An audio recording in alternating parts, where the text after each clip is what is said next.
Hi guys, so I'm still running through the different sections of the Chief Assessors Report for Research Project. What we're going to look at now is the Research Project outcome. So first of all, the topic that I need to talk to you about is the general comments that they've made about the research outcome. So what I want you to make sure that you understand is that if you have a closed question, so something that you can't actually answer, or if you can answer yes or no to, you're not going to get a very high grade for it. If you provide a indication at the very start of your outcome what your argument's going to be, so in your introduction what you actually think your argument should be, you're probably going to get a higher grade because it shows a better understanding of the question that you're asking. Also, a really good thing to be able to do is show that a substantiation of the key findings. So you do that through the use of footnotes or endnotes. And if you show that you're showing a different side of an argument, that's always a really good idea.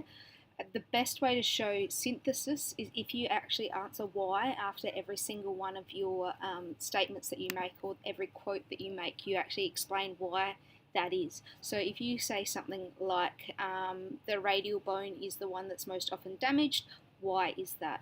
So talk about what you understand about the information that you found. By cross-referencing, by showing alternative arguments, it actually shows that you understand the arguments that are presented.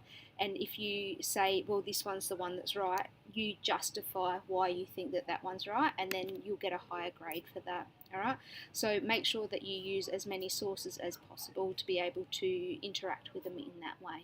Alright, if you go down a little bit further, it actually tells you that the types of research projects that are being presented are varied from 2016 onwards. Not everyone's doing a report, but if you choose to do it a format that's not a report, you need to think about the audience that you're talking to. So if you're talking to someone like a grandmother, probably don't make up a mock Facebook page, but if you're talking to a teenager, doing something like a magazine article may help you out a little bit more.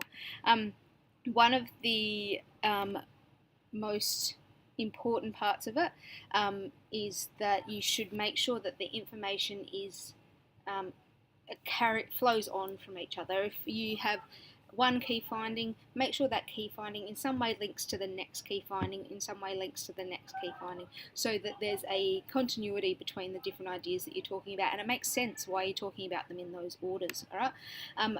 Also, it's a really important idea to show a counter argument or a counter perspective, so that it shows that you understand and have engaged with the information that you've gathered. There are a list of things that you should not do that are listed below. So make sure that you don't ask questions that are too broad. The reasons why we tell you to refine your question at the very start is so that you have something to be able to research and provide an answer to.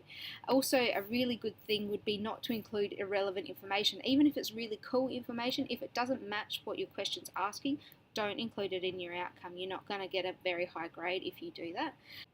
Okay, sorry, I got a little bit stuck there, so I've chopped and changed, and that's why there may seem to be like a little bit of movement there. What I actually need you to make sure is that you answer the question that you've set out, and that you have resolved the question that you've set out. So if you've asked a why do you need to show why you do that. If you ask how you do something, you need to make sure that you show how to do that. One of the things that you need to make sure that you one of the things that you need to make sure you include is an answer to your question, and you need to make sure that you have your question as a title or something at the front or at the top, or somewhere really obvious to show what your question actually is, because if you don't show them what the question is, how do they know if you've answered it or not?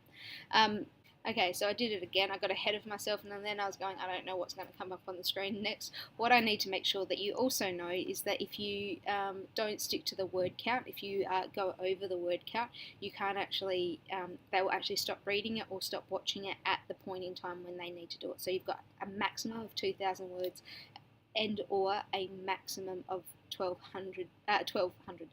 minutes. Alright, so 2,000 words is the equivalent of 12 minutes. If you choose to make a film and you do a script with that, you could do a film that's only 6 minutes long and have 6 minutes of spoken language next to it. Alright.